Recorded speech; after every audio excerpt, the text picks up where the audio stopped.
नमस्कार, मधुशाच रेसिपीमध्ये तुम्हा सर्वांचे खूप मनापासून स्वागत।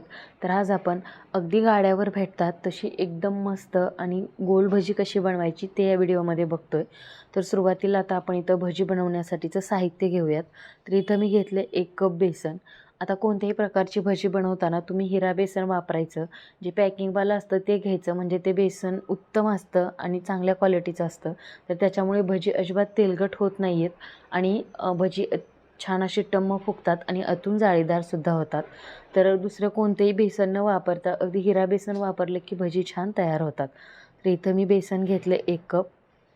हे सुद्धा मी पॅकिंगचे हिरा बेसनच वापरले। आता याच्यामध्ये घातला आहे 1 मध्यम आकाराचा कांदा एकदम बारीक कट करून। आता आपण ही स्पेशली कांदा भजी किंवा स्पेशली मिरची भजी असं बनवत नाही आहे, तरी गोल भजी बनवतो त्यामुळे त्याच्यामध्ये मिरची आणि कांदा दोन्ही येतं। आणि आता इथं घालायचे 1 चमचा ओवा घेतला आहे मी हातावर, ते छान असा चोळून घालायचा, म्हणजे त्याचा जो फ्लेवर आहे तो भज्यामध्ये छान उतरतो। आता ओवा थोडासा जास्त घालायचा, म्हणजे 1 कप पिठासाठी किंवा 1 वाटी पिठासाठी 1 चमचा ओवा मी इथं वापरला आहे। आता याच्यामध्ये घालायचं आहे चवीपुरतं मीठ। अगदी 3 ते 4 कमीत कमी साहित्य वापरून आपण ही भजी बनवतोय। कुठल्याही प्रकारचे जास्तीचे किंवा आपल्याकडे उपलब्ध नसलेले साहित्य इथं मी अजिबात वापरलेलं नाही आहे। आता इथं घातली खूप सारी अशी फ्रेश बारीक चिरलेली कोथिंबीर। आणि आता याच्यामध्ये घालतो आहे आपण पाव चमचा खायचा सोडा, जो आपण रेग्युलर घरामध्ये इतर कशासाठी वापरतो, तर तो खायचा सोडा मी इथं पाव चमचा घेतला आहे।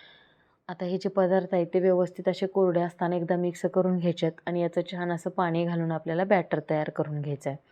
आता ही जी भजी आहेत ती सोलापूर भागामध्ये जास्त फेमस आहेत, म्हणजे सोलापुरी स्पेशल मिरची भजी कशी बनवायची याचा सुद्धा मी व्हिडिओ ऑलरेडी चॅनलवर अपलोड केलेला आहे, लिंक खाली देते, जाऊन नक्की चेक करा। गाड्यावर भेटतात तशी एकदम मस्त असे भजी आपण इथं बनवतोय। हे भजी थंड झाल्यावर सुद्धा चवीला अगदी तितकेच छान लागतात आणि आतून एकदम मस्त असे जाळीदार तयार होतात, अजिबात घशात दाटत नाहीत आणि घट्टसर सुद्धा होत नाहीत। एकदम मऊसूत भजी तयार होतात आणि थंड झाल्यानंतर सुद्धा ही भजी अजिबात तेलकट होत नाहीत, आहे अशी राहतात। तर आता याचं जे बॅटर असतं ते फार असं पातळ नाही किंवा फार असं घट्टसर सुद्धा नाही आहे, मध्यम आकाराचं याचं बॅटर आपण तयार करून घ्यायचं आहे। जसं आपण ढोकळा वगैरे बनवतो सेम त्या पद्धतीचं बॅटर इथं तयार करून घ्यायचं आहे। आता बॅटर तयार करून झाले भज्याचं, तेलसुद्धा छान असं गरम झालं आहे। आता या गरम झालेल्या तेलामधलंच 2 चमचे तेल यात जे पीठ भिजवले त्याच्यामध्ये घालायचं आहे आणि परत एकदा याला छान असं मिक्स करून घ्यायचं आहे। गरम तेल घातल्यामुळे काय होतं, भजी आतपर्यंत व्यवस्थित तळले जातात आणि त्याला छान अशी जाळीसुद्धा सुटते। तर पीठ व्यवस्थित मिक्स करून झाले आणि आता याचे छोटे छोटे असे गोल भजी आपण तेलामध्ये सोडून घेऊयात। आता भजी सोडताना फारसे मोठे सोडायचे नाही आहेत, कारण याच्यामध्ये आपण सोडा वापरला आहे आणि भजी तेलामध्ये टाकल्यानंतर अगदी दुप्पट ते तिप्पट फुगतात। त्याच्यामुळे अगदी छोटे छोटे भजी, एक सुपारी किंवा छोटा लिंबू असतो तेवढ्या आकाराचे भजी आपण तेलामध्ये सोडून घ्यायचेत। आता एका वेळी जास्त भजी तेलामध्ये सोडायचे नाही आहेत, कारण आपण घरगुती भजी बनवतोय त्यामुळे जे पॅन असतं त्याच्यामध्ये तेल जास्त वापरलेलं नसतं, त्यामुळे 8 ते 10 भजी एका वेळी तुम्ही सोडू शकता। आता भजी घातल्यानंतर तेलामध्ये लगेच त्याला उलटपालट करायचं नाही, कारण वरची बाजू अजून ओलसर असते आणि जर तुम्ही लगेच पलटी मारलं तर ते तळाशी चिकटून बसतं किंवा भज्याचा आकार चेंज होतो।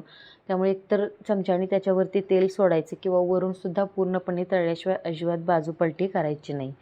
आता ही जी भजी आहे ती तळण्यासाठी फार असा वेळसुद्धा लागत नाही, अगदी 2 ते 2.5 मिनटामध्ये भजी छान असे तळून होतात आणि त्याला जास्त उलटपालट करायची गरजसुद्धा नाही आहे। एका बाजूने व्यवस्थित तळले की भजी ॲटोमॅटिक पलटी होतात, म्हणजे ते इतकी छान फुगतात की फुगून अगदी तेलावरती तरंगतात। आणि अशा पद्धतीने मी ते भजीसुद्धा छान असे तळून घेतले, तुम्ही बघू शकताय। अतिशय गोल आणि एकदम छान असा गोल्डन एकसारखा कलर भज्यांना आलेला आहे। हे बघा, अतिशय मऊसूत भजी तयार होतात, अजिबात कडक होत नाही आहेत, एकदम सॉफ्ट असे भजी आपली तयार झालेत। तर अशा पद्धतीने मी सगळे भजी तयार करून घेते। अगदी कमी पिठामध्ये जास्त भजीसुद्धा हे बनवून तयार होतात।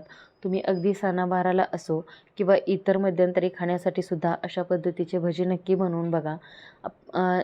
जे म्हणजे लोक पुण्यामध्ये राहतात ते पावसाळ्यामध्ये जास्त करून कांदा भजी किंवा कोबी भजी बनवतात, पण सोलापूर भागामध्ये जर पाऊस पडला किंवा अधीमध्ये असेच खाण्यासाठी सेम हेच भजी बनवले जातात। कांदा भज्याचं प्रमाण थोडंसं कमी असतं तिकडं। तर हे बघा, सगळे छान भजी एकदम माझे तयार करून झालेत।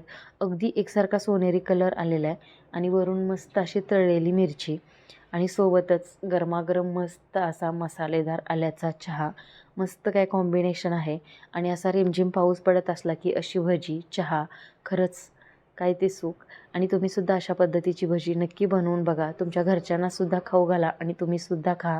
हे बघा कशी छान अशी जाळी सुटली आहे. अजिबात भजी दाटलेले नाही आहेत किंवा हे खातानासुद्धा घशात अजिबात दाटणार नाही आहेत किंवा घट्ट झालेले नाही आहेत. एकदम सॉफ्ट आणि मऊसूद भजी आपले तयार झालेत. तर कशी वाटली रेसिपी हे सुद्धा कमेंट करून. जर आजचा हा गोल भज्याचा व्हिडिओ तुम्हाला आवडला असेल तर व्हिडिओला लाईक आणि चॅनलला सबस्क्राईब नक्की करा. भेटूया लवकरच अजून एका अशा छानशा आणि नवीन रेसिपीमध्ये. धन्यवाद.